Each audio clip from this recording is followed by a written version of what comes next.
আসসালামু আলাইকুম। আপনি যদি মিথ্যা কথা বলে সুখ পান, সেটা সাময়িক, হয়তো অল্প কিছুক্ষণ, না না হয় অল্প কিছুদিন, সেটা অবশ্যই স্থায়িত্ব হবে না। কিন্তু আপনাকে একটা কথা মনে রাখতে হবে,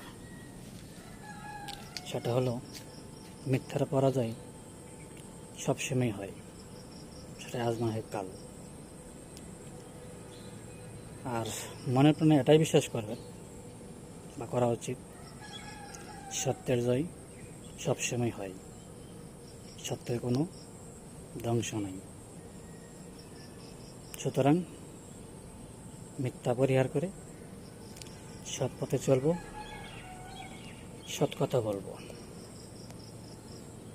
ইনশাল্লাহ। ভালো থাকবেন।